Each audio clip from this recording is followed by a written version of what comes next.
ಪ್ರೇಮ ನಿಮ್ಗೆ ಏನು ಅನ್ಯಾಯ ಮಾಡಿಲ್ಲ? ಪಾಪ ಅಯ್ಯೋ, ಅವರಪ್ಪ ಅವ್ರ ತಾಯಿ ನಮ್ಮ ಅಕ್ಕ ಇದ್ದಂಗೆ.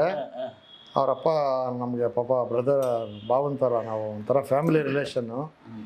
ಈ ಬಾಂಧವ್ಯ ಜಾಸ್ತಿ ಆದಾಗಲೇ ಜಗಳಗಳು ಬರೋದು. ನನಗೇನಾಗೋಯ್ತು, ಆಗ ಪಿಕ್ಚರ್ ಹೆವಿ ಬಡ್ಜೆಟ್ ಆಗೋಯ್ತು. ಲಾಸ್ಟ್ ಒಂದು 13 ದಿವಸ ಒಂದು ಸಾಂಗ್ ಮಾಡಿದ್ರು, 17 ನಿಮಿಷದ ಸಾಂಗ್ ಅದು. 17 ನಿಮಿಷದ ಸಾಂಗಲ್ಲಿ ಫುಲ್ಲು ಸೆಟ್ಟು ಇದೆಲ್ಲ ಹೆವಿ ಡ್ಯಾನ್ಸರ್ಸು, ತುಂಬ ಅದ್ಭುತವಾದ ಇದು ಕ್ಲೈಮ್ಯಾಕ್ಸ್ ಸಾಂಗ್. ಕಣ್ಣಿಗೆ ಹಬ್ಬ. ರಾಧಾರವಿ ವಿಲನ್ನು. ಆ ಪಿಕ್ಚರ್ ಬಂದಾಗ ರಕ್ತ ಕಣ್ಣೀರ್ ರೈಟ್ಸ್ ಕೊಡಿಸಿದೆ ನಾನು ಅವ್ರಿಗೆ, ಮುನಿರತ್ನಮ್ಗೆ. ನನಗೆ ಕೇಳಿದೆ, ಸಾರ್ ಮಾಡಿ நல்லா இருக்கும் ಅಂತ. ನಾನು ರೀಮೇಕ್ ಪಡ್ರದಿಲ್ಲಪ್ಪ, ಎನ್ಪಡ ನೀಂಗ್ ಪಣ್ಣು, ನಾನು ಬೇರೆಯವ್ರ ಪಿಕ್ಚರ್ ಮಾಡಲ್ಲ ಅಂತೇಳಿ ಯಾರಿಗಾನ ಕೊಡಿಸಿದ ಮೇಲೆ ಮುನಿರತ್ನಂ ಬರ್ ಕೊಡಿಸಿ ಅದು ರಕ್ತ ಕಣ್ಣೀರು ಅಂತ ನಾನು ಸಾರ್ ಮಾಡೋದು. ಆ ಥರ ರೋಜಾ, ನಮ್ಮ ಈ ದರ್ಶನ್, ನವೀನ್ ಮಯೂರು ಅವರೆಲ್ಲ ಆವಾಗ ಅದಕ್ಕೆ ಶೂಟಿಂಗ್ ನೋಡೋಕ್ಕೆ ಬಂದ್ಬಿಡೋರು. ಸುದೀಪ್ ಅವರು ಪಾಪ ಇವ್ರಿಗೆ ಫ್ಯಾನು, ನಮ್ಮ ದೇಸಾಯಿ ಅವರಿಗೆ. ಸ್ಪರ್ಶ ಫಸ್ಟ್ ಪಿಕ್ಚರ್ ಮಾಡಿದ್ರಲ್ಲ, ಫ್ಯಾನ್ ಎಲ್ಲ ಬಂದು ಅದು ಒಳ್ಳೆ ಇದ್ರ ಥರ ಆಯಿತು, ಹಬ್ಬದ ಥರ ಆಯಿತು ಅದು. ಹಿಂಗೆ ಈ ಕ್ಲೋಸ್ನೆಸ್ ಇದ್ದಾಗ ಕ್ಲೈಮ್ಯಾಕ್ಸಲ್ಲಿ ಏನಾಗೋಯ್ತು, ಪ್ರೇಮ್ ಮಾಡ್ದು ಒಂದು ಸೀನ್ ಇತ್ತು. ಅದು ನಮ್ಮನೆ ಆರ್ಟಿಸ್ಟ್ ಎಲ್ಲ ಬರ್ತಾರೆ ಬಿಡೋ, ನಾವು ಕೇರ್ಲೆಸ್ ಮಾಡ್ಬಿಡ್ರಿ. ಬೇರೆಯವ್ರು ಡೇಟ್ ಕೊಟ್ಬಿಟ್ಟಿದ್ರು, ಬಂದಿಲ್ಲ. ಡೈರೆಕ್ಟ್ರು ಇನ್ನು 2 ದಿನ ಇದ್ದಾರೆ ನೋಡಿರಿ, ಪ್ರೇಮ ಅವ್ರು ಬಂದಿಲ್ಲ ಅಂದರೆ ನಾನು ಕೇಳಬೇಡಿ, ಆಮೇಲೆ ತಿರ್ಗಾ ಅವ್ರನ್ನೆಲ್ಲ ಸೇರ್ಸೋಕ್ಕಾಗಲ್ಲ ಅಂದ್ರೆ. ಅದೇ ಒತ್ತಡ ಜಾಸ್ತಿ ಇತ್ತು. ಏನಾಗೋಯ್ತು, ಅವನದು ಕ್ಲೋಸ್ ಇರೋರ ಮೇಲೆ ಕೋಪ ತೋರಿಸೋದಂತೆ ಜನ. ತುಂಬ ಕ್ಲೋಸ್ ಇರೋರ ಮೇಲೆ ಕೋಪ ತೋರಿಸೋದು. ಏನದು, ಮಕ್ಕಳನ್ನೇ ಹೆಂಡ್ತೀನಿ ಅಂತ ಗಂಡ ಹೊಡಿಯೋದು, ಬೇರೆಯವ್ರು ಹೊಡಿಯೋಕ್ಕಾಗಲ್ಲ, ಯಾಕೆ ರಿವನ್ ಹೊಡಿತಾರೆ ಅಂತ. ಸಂಬಂಧಗಳೆಲ್ಲ ಜಗಳ ಮಾಡೋದಂತೆ. ನಾನು ಹೋದೆ, ಹೋಗಿ ರಾತ್ರಿ ಅವಾಗೆಲ್ಲ ಕುಡಿತಾ ಇದ್ದೆ. ಏನು ಎಲ್ಲ ಬಾರ್ಗಳು FC ಕುಡಿತಾ ಇದೆ.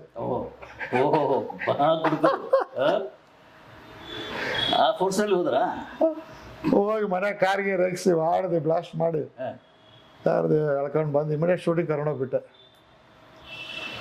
ಹೂಕುಂಡ ಇದೆ ಅಲ್ಲ, ಆ ಹೂಕುಂಡ ಅಡ್ಡ ಬಂತು ವಾದ್ದಿ. ಅವಾಗ ಜೋರ 110 kg ಇದ್ದ ಕಾರ್ನೇ ಎದ್ದು ಬಿಸಾಕ್ಬಿಡ್ತಾ ಇದ್ದೆ, ಮೋಟ್ರ್ ಬೈಕ್ನೇ ಎದ್ದು ಬಿಡ್ತಾ ಇದ್ದೆ. ಇದು ಜೋಶ್ ಹಂಗಿತ್ತು. ಏನು ಅವಾಗ ನನಗೆ ಒಂದು 36 ವರ್ಷ ಇರಬೇಕು, 46, 56, 66, ಅಷ್ಟೇ. 30-35 ಪತ್ರಿಕೆಯಲ್ಲೇ ಬಂತು. ಪತ್ರಿಕೆ ಅಲ್ಲ, ಲಂಕೇಶ್ ಪತ್ರಿಕೆ ಮೇನ್ ಪೇಜು. ಆಯ್ ಬೆಂಗಳೂರು ಅಂತೂ ವಾರಗಟ್ಲೆ ಬರೆದ್ರು, ಎಲ್ಲರೂ ಬರೆದ್ರು. ಬಟ್ ಅದು ರಾಂಗೆ ಮಾಡಿದ್ದು ಅವತ್ತು ದಿವಸಕ್ಕೆ. ಟೆನ್ಷನ್ ಆಗಿತ್ತು. ಆಮೇಲೆ ಅರ್ಥ ಆಯ್ತು. ದೇಸಾಯಿ ಬಿಡ್ತಾರಾ ಅಲ್ವಾ? ಅಯ್ಯೋ, ದೇಸಾಯಿ ಅವರು ಪಾಪ ಅವರು ಏನು ಕಷ್ಟಪಟ್ಟರು. ಅವರು ವರ್ಷಾನ್ಗಟ್ಲೆ ಇರಲಿ ಅನ್ನೋದು ಮಹನೀಯರ ಜೊತೆ ಸೇರಿದ್ದು ಸೌಭಾಗ್ಯ. ಅದಕ್ಕೆ ಬೆಲೆ ಕಟ್ಟಕ್ಕಾಗಲ್ಲ, ಬೆಲೆ ಕಟ್ಟಲಾಗದ ಮುತ್ತುಗಳು ಅದು. ಏನು ಸರ್? 100%. ವಿಷ್ಣುವರ್ಧನ್, ಅಯ್ಯೋ ಆ ಸುಂದರ ನಟನ ಜೊತೆ ನಾವು ವರ್ಷಗಟ್ಟಲೆ ಜೊತೆಲಿದ್ರಿ ಅಂದರೆ ಅವ್ರ ಮಾತುಗಳು. ಸರ್, ಇವತ್ತೆಲ್ಲ ನಾವು ಜೀವನ ಮಾಡೋಕ್ಕೆ, ಕತ್ಲು ಬೆಳಕನ್ನ ಈಕ್ವಲಾಗಿ ನೋಡೋಕ್ಕೆಲ್ಲ ಅವರೇ ಕಾರಣರು. ಅವರು ನೋಡಿ ತಿಳ್ಕೊಂಡು ನಾವು ಬಾಳ್ತಾ ಇದ್ದೇವೆ ಸರ್. ಅಂದರೆ ಫ್ರೀ ಇರುವಾಗ ಮಾತಾಡ್ತಾ ಇದ್ರು ಅವರು. ಅಯ್ಯೋ ಸರ್, ಅವ್ರ ಮಾತುಗಳು ಕೇಳಿಸ್ಕೊಳ್ಳೋಕ್ಕೆ ವೇದ ಅಲ್ವಾ ಸರ್. ಫ್ರೀ ಇದ್ದಾಗ, ಊಟ ಗೀಟ ಮಾಡೋವಾಗ, ಆಮೇಲೆ ಏನಾದರೂ ಡಿಸ್ಕಷನ್ಸ್ ಇದ್ದಾಗ ಅವ್ರ ಹತ್ರ ಕಲಿಯೋದು ಬೇಜಾನಿತ್ತು. ಆಮೇಲೆ ಬಾಳೆ ಬದುಕೋ ಮಾತು ಹೇಳ್ತಾ ಇದ್ದಿದ್ದು ಪಾಸಿಟಿವ್. ನಮ್ಮ ಅಂಬರೀಷ್ ಅವರು ಬರೀ ಇದು ಹೇಳೋರು, ಏನೋ ಏನದು ಇನ್ನೊಂದು ಆಪೋಸಿಟ್. ಇವ್ರು ಏನಿದ್ರು ಬರೀ ಆಧ್ಯಾತ್ಮ, ನಾವು ಬೈಕಂತ ಇದ್ದಿದ್ದು ಅವಾಗ. ನೋಡಿ ಅದಂಗೆ ಸರ್, ಕತ್ಲು ಬೆಳಕು ಒಂದಾಗ್ಬಿಟ್ರೆ ಡೇ ಸೇರಿಸ್ಬಿಡ್ತಾರೆ ದೇವರು ತಿಳ್ಕೊಳಕ್ಕೆ. ವಿಷ್ಣುವರ್ಧನ್ ಅವರು ನಿಮ್ಮ ಕಣ್ಣು ತೆರೆಸಿದ ಒಂದು ಇನ್ಸಿಡೆಂಟ್ ಏನಿದೆ? ವಿಷ್ಣುವರ್ಧನ್ ಕಣ್ಣ ಜೀವನನೇ ತರಿಸೋದು ಸರ್, ಜೀವನನೇ ತರಿಸಿದ್ರು. ಆಮೇಲೆ ಹೆಂಗೆ ಬಾಳ್ಬೇಕು ಸಮಾಜದಲ್ಲಿ, ಹೆಂಗೆ ಯಾರಿಗೆ ಗೌರವ ಕೊಡ್ಬೇಕು, ಜನಗಳಲ್ಲೇ ದೇವ್ರು ನೋಡಬೇಕು. ನಾವು ಅವಾಗೆಲ್ಲ ಯಾರಿಗೂ ಏನು ಕೇರೆ ಮಾಡ್ತಾ ಇರಲಿಲ್ಲ ಬಾಸ್. ಜೋಶಿ CM ಆಗಲಿ PM ಆಗಲಿ ಈಕ್ವಲ್ ಅಂತ ಇದ್ರಿ. ಇವಾಗೆಲ್ಲ ಸ್ಥಾನಕ್ಕೆ ಮರ್ಯಾದೆ ಕೊಡಬೇಕು, ದುಡ್ಡವ್ರಿಗೆ ಮರ್ಯಾದೆ ಕೊಡಬೇಕು, ಪೋಸ್ಟಿಗೆ ಮರ್ಯಾದೆ ಕೊಡಬೇಕು, ಎಲ್ಲ ತಿಳ್ಕೊಂಡ್ರಿ. ಪ್ರೇಮ ಇನ್ಸಿಡೆಂಟ್ ಆದಮೇಲೆ ವಿಷ್ಣುವರ್ಧನ್ ರಿಯಾಕ್ಷನ್ ಹೇಗಿತ್ತು? ಏನಕ್ಕೂ ಅವ್ರ ಎಂಟ್ರಿ ಬರಲಿಲ್ಲ, ಬರಲಿಲ್ಲ. ಏನಕ್ಕೂ ಎಂಟ್ರಿ ಆಗಲಿಲ್ಲ. ಬಿಡೋ ಕಿವಿ ಮಾತು ಆ?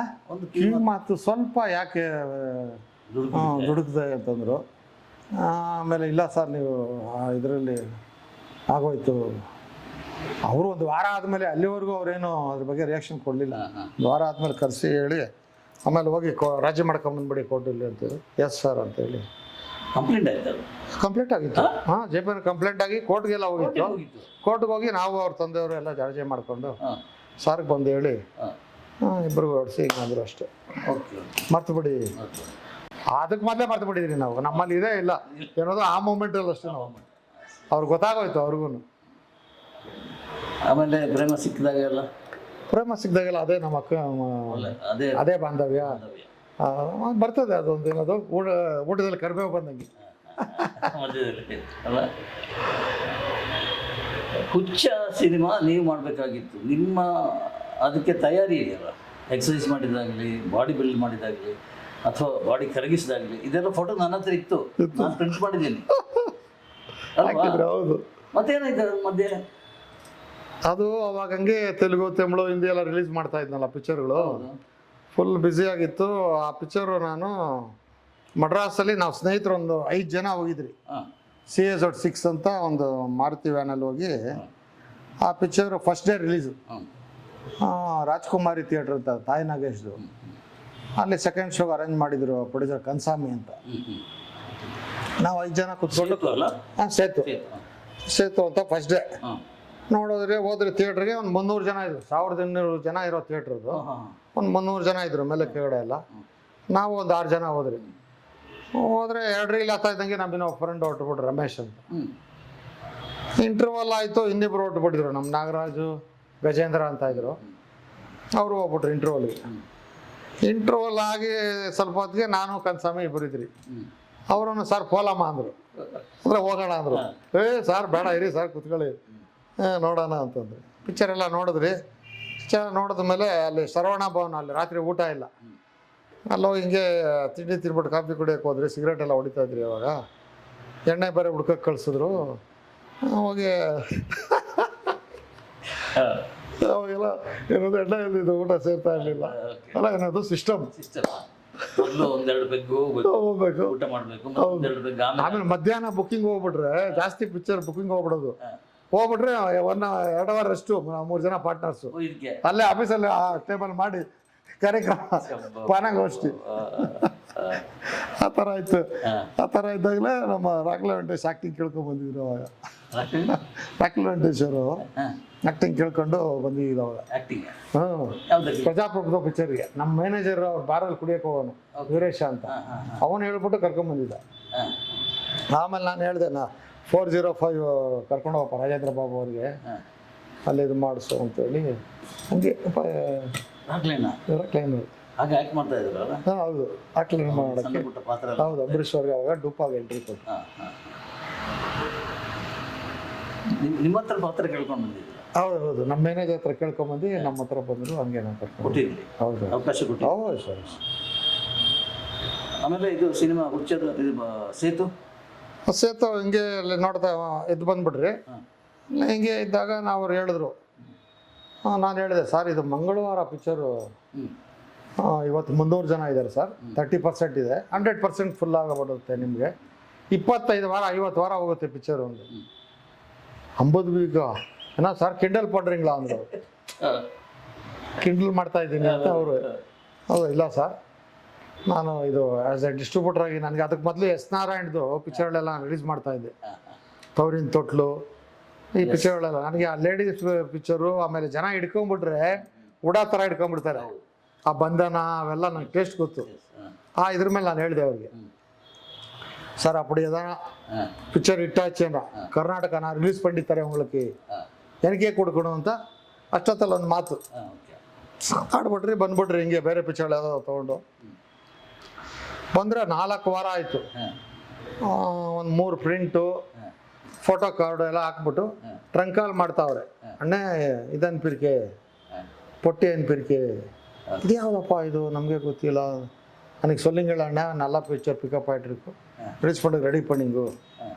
ತಿರ್ಗಾ ನಾನು ಹೇಳಿದೆ ನೋಡಪ್ಪ ರಿಲೀಸ್ ಮಾಡಿಕೊಡ್ತೀನಿ, ಹೀರೋನ್ ಕರ್ಕೊಂಬರ್ಬೇಕು ಇದು ಇಲ್ಲಿ ನಿಮ್ಗೆ ತಮಿಳಲ್ಲಿ ಸೂಪರ್ ಹಿಟ್ ಆಗಿದೆ, ಇಲ್ಲಿಗೂ ಇದು ಮಾಡ್ಬೇಕಾದ್ರೆ ಥಿಯೇಟ್ರ್ ವಿಸಿಟ್ಗೆಲ್ಲ ಮಾಡಬೇಕು ಅಂತ ಒಂದು ಐಡಿಯಾ ಮಾಡಿ ಸೇತುನೆಲ್ಲ ಹೀರೋನ್ ಕರ್ಕೊಂಬಂದು ಇಲ್ಲೂ ಚೆನ್ನಾಗಿ ಮಾಡ್ಕೊಟ್ಟೆ, ಇಲ್ಲೂ ಸೂಪರ್ ಹಿಟ್ ಆಗೋದು ಸರ್. ಒಳ್ಳೆ ಕಲೆಕ್ಷನ್. ಯಾವುದು? ಸೇತು ಪಿಕ್ಚರು ಕರ್ನಾಟಕದಲ್ಲೂ ಒಳ್ಳೆ ಕಲೆಕ್ಷನ್ ಬಂತು ತಮಿಳಲ್ಲಿ. ಓ ಓಕೆ. ಅದು ದುಡ್ಡು ಕೊಟ್ಟೆ. ಅವರು ಸರ್ ನಿಮ್ಗೆ ಏನಾನ ಕೊಡ್ತೀನಿ ಅಂದರು. ನಂಗೇನು ಬೇಡಪ್ಪ, ನಾನು ಆರಾಮಾಗಿದ್ದೀನಿ, ಏನು ಬೇಡ ಅಂತಂದೆ. ಈ ಥಿಯೇಟ್ರ್ ವಿಸಿಟ್ ಹೋಗೋವಾಗ ವಿಕ್ರಮ್ ಅವ್ರು ಹೇಳೋರು, ಸರ್ ಇಂದ ಪಡ ನೀಂಗದಾ ಕರೆಕ್ಟು ಸರ್ ಅನ್ನೋರು. ಸುಮ್ಮ ಇರಪ್ಪ, ನಮ್ಮಳಿಗೆ ಹೆಂಗೆ ಟೈಮ್ ಅಪ್ಪ ಅವಾಗೆಲ್ಲ ಫುಲ್ ಏಜೆನ್ಸಿಗಳು ಸೈಟ್ಗಳು ಮಾಡೋದು ಫುಲ್ ಬ್ಯುಸಿ, ನಮಗೆ ಆಕ್ಟಿಂಗ್ ಮಾಡ್ಕೊಂಡು ಕೂತ್ಕೊಳ್ಳೋಕೆ ಆಯ್ತಾ ಇರಲಿಲ್ಲ. ಆಮೇಲೆ ಅವಾಗೆಲ್ಲ ಒರಿಜಿನಾಲಿಟಿ ಏನಿದ್ರು ಡೈರೆಕ್ಟ್ ನಂತರ ಅವಾಗ ಈ ಥರ ಎಲ್ಲ ಆಕ್ಟಿಂಗ್ ಎಲ್ಲ ಗೊತ್ತಿಲ್ಲ, ನಟನೆ ಗೊತ್ತಿರಲಿಲ್ಲ, ಜೀವನದಲ್ಲಿ ನಟನೆ ಬಂದಿರಲಿಲ್ಲ ಒರಿಜಿನಲ್ ಅಂತ ನಾವು ಹೇಳ್ತಾ ಇದ್ರಿ. ಅದನ್ನ ಇವ್ರು ಅಬ್ಸರ್ವ್ ಮಾಡಿದರು ಕನ್ಸಾಮಿಯವರು. ಕನ್ಸಾಮರ್ ಹೇಳಿದ್ರು, ಸರ್ ಈ ರೈಟ್ಸ್ ಕೊಟ್ಬಿಡ್ತೀನಿ, ವಿಕ್ರಮ್ ಅವ್ರು ಹೇಳಿದ್ದಾರೆ ನೀವೇ ಮಾಡ್ಬೇಕಂತೆ, ನೀವು ಆದಾಗ ಮಾಡಿ ಅಂತ ಹೋಗ್ಬಿಟ್ರು. ನಾ ಬೇಡ ಅಂದ್ರೆ ಹೋಗ್ಬಿಡೋದ್ರು. ಆಮೇಲೆ ನಮ್ಮ ಯೋಗೇಶ್ ಸೈನಿಕಾಯಿಯವರು ಅವ್ರು ಕೇಳಿದ್ರು, ಸುಮಾರು ಜನ ಕೇಳ್ಕೊಂಬಂದ್ರು. ಕೊಡಿ ನಾ ಮಾಡ್ತಿದ್ದೆ. ಏನಕ್ಕಪ್ಪ ಹಂಗೆಲ್ಲ ಕೇಳ್ತೀರಾ, ನಾನೇ ಮಾಡ್ತಾ ಇದ್ದೀನಿ ಸೀನು ಅಂತ ಹೆಸರಿಗೆ ಕೊಟ್ಟು ಡಿ ರಾಜೇಂದ್ರ ಬಾಬು ಅಡ್ವಾನ್ಸ್ ಕೊಟ್ಟಿದ್ದೆ. ರಾಜೇಶ್ ರಾಮನಾಥ್ಗೆ ಎಲ್ಲ ಅಡ್ವಾನ್ಸ್ ಕೊಟ್ಟು ಸಾಂಗ್ ಮಾಡಿಸಿ, ನಮ್ಮ ಗುರುಗಳು ವಿಶಾಲ್ ರಾಜ್ ಅವರು ಆದರ್ಶ ಇನ್ಸ್ಟಿಟ್ಯೂಟ್ ಇತ್ತು ಹೆಸರುಗಡದಲ್ಲಿ, ಅವ್ರನ್ನ ಮನೆಗೆ ಕರೆಸಿ ಮನೆಯಲ್ಲೇ ಎಲ್ಲ ಟ್ರೈನಿಂಗ್ ತೊಗೊಂಡು ನಮ್ಮ ಗಣೇಶು ಮಾಲೂರು ಶ್ರೀನಿವಾಸ ಎಲ್ಲ ಡ್ಯಾನ್ಸ್ ಹೇಳ್ಕೊಡೋಕ್ಕೆ ನನಗೆ ಬರೋರು ಮನೆಗೆ.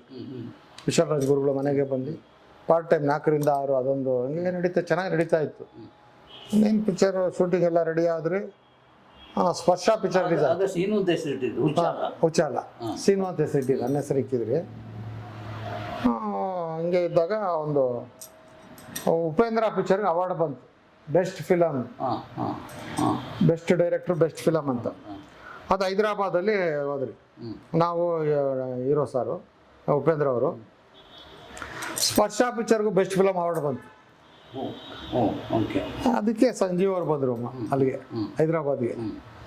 ಅಲ್ಲಿ ಸಿಕ್ಬಿಟ್ಟು ಹಂಗೆ ಹಿಂಗೆ ಅಂದರು, ನಮ್ಮ ಮಗನಿಗೆ ನಿನ್ನ ಹತ್ರ ಯಾವುದೋ ರೈಟ್ಸ್ ಇದೆಯಂತೆ, ಅದು ಕೊಡಪ್ಪ ಮಾಡಲಿ. ಇಲ್ಲಪ್ಪ ನಾನು ಮಾಡಕ್ಕೆ ತಂದಿದ್ದೀನಿ, ನೀನು ಅದನ್ನ ಹೆಸರಿಡಬೇಡ ಅಂತಂದೆ. ಇಲ್ಲ ಕಣೋ, ನನ್ನ ಮಗನಿಗೆ ಅದು ಕರೆಕ್ಟಾಗಿ ಸೂಟ್ ಆಗ್ತದೆ. ನನಗೆ ಅವಾಗ ಒಂಥರ ಫೀಲ್ ಆಯಿತು. ನಮ್ಮ ತಾಯಿ ನಮ್ಮ ಸಾಕಕ್ಕೆ ಎಷ್ಟು ಕಷ್ಟಪಡೋರು, ನಮಗೊಂದ್ರು ರೋಷಣೆ ಮಾಡೋಕ್ಕೆ ನಮ್ಮ ತಾಯಿ ಮನೆ ಕೆಲಸ ಮಾಡಿ. ನೀವು ಕರ್ಗೋಗ್ಬಿಟ್ರಿ? ನಾನು ಕರ್ಗಿದ್ದು ಅಂದರೆ ನಮ್ಮ ತಾಯಿಗೆ ಅಪ್ಪ ಬಂದ್ಬಿಟ್ರು ಅವಾಗ. ಒಂದು ತಾಯಿ ನಮ್ಮ ಮಕ್ಕಳು ಹೆಂಗೆ ಸಾಕ್ತಾರೆ ಅಂತ ಗೊತ್ತಲ್ಲ, ಒಂದು ತಂದೆ ಮಗನ ಬಗ್ಗೆ ಏನು ಇದು ಮಾಡ್ತಾರೆ ಅಂತ. ಹೆಂಗಿದ್ರು ನಮ್ಗೆ ಅವಾಗ ಕೇರ್ಲೆಸ್, ಅದು ಗೊತ್ತಿಲ್ಲ ಪಿಟಿ ಬಂದಿರೋದು, ಆಮೇಲೆ ನಮ್ಗೆ ಟೈಮು ಇಲ್ಲ, ಆದರೂ ವ್ಯಾಲ್ಯೂ ಗೊತ್ತಿಲ್ಲ. ಆ ದೇವ್ರಿಗೆ ಗೊತ್ತು ನೋಡಿ ಎಲ್ಲಿ ಸೇರಿಸ್ಬೇಕು ಅಲ್ವಾ.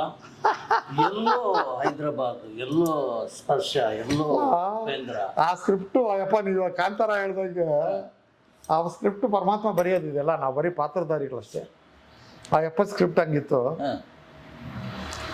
ಬಂದೆ, ನಮ್ಮ ಪಾರ್ಟ್ನರ್ಸ್ ಇದಾರಪ್ಪ ಕೇಳ್ಬಿಟ್ಟು ಹೇಳ್ತೀವಿ ಅಂತ. ಹಿಂಗೆ ಆಫೀಸಲ್ಲಿ ನಮ್ಮ ಫ್ರೆಂಡ್ಸ್ನೆಲ್ಲ ಕೇಳಿದೆ, ಅಣ್ಣ ಏನು ಕೊಡ್ತಾರೆ ಕೇಳೋಣ ಅಂದರು. ನಾನು ಏನು ಕೊಡ್ತೀವಪ್ಪ ಅಂದರೆ BKT ಅಂದ್ಬಿಟ್ಟು ಮೇನ್ ಏರಿಯಾನೇ ಕೊಡ್ತೀನಿ ಅಂತ ಹೇಳ್ತಾವ್ರೆ. ಬ್ಯಾಂಗ್ಳೂರ್ ತುಮಕೂರು ಏರಿಯಾ ಕೊಡ್ತೀನಿ. ನಮ್ಮ ಸ್ನೇಹಿತರು ಹೇಳ್ತಾರೆ, ನಮ್ಮ ರವಿ ಅಂತ ನಮ್ಮ ಪಾರ್ಟ್ನರ್ ಇದ್ರು, ಏನಪ್ಪ ನಿನ್ನ ಅದೃಷ್ಟ, ಯಾವುದು ಅಕ್ಕಿನ ಅನ್ನ ಮಾಡಿಕೊಡ್ತಾವ್ರೆ. ಹೌದು, ಪ್ರೊಡ್ಯೂಸರ್ ಅವರು, ನೀವೇ ಪ್ರೊಡ್ಯೂಸರ್ ಆದಂಗೆ ಆಯ್ತು. ಹೌದು, ಕಲ್ಪನಲ್ಲಿ 25 ವಾರ ಅವಾಗ ಆ ಥರ ಅವ್ರಿಗೆ ಹೋಯ್ತು ಪಿಕ್ಚರ್. ಅದು ಸುದೀಪ್ ಇವತ್ತು ನಮ್ಮ ಕಣ್ಮುಂದೆ ನಾಯಕ ನಟರಾಗಿ ಸೂಪರ್ ಆಗಿದ್ದಾರೆ. ಅವ್ರು ಹಂಗೆ ಇರಲಿ, ಒಳಗೆ ಬಾಳ್ಗೆ. ಅವರು ತೆರೆಯ ಮೇಲೆ ಮಾತ್ರ ಹೀರೋ. ಶ್ರೀನಿವಾಸು ಜೀವನದಲ್ಲೇ ಹೀರೋ. ಚೆನ್ನಾಗಿರ್ಲಿ, ಖುಷಿ.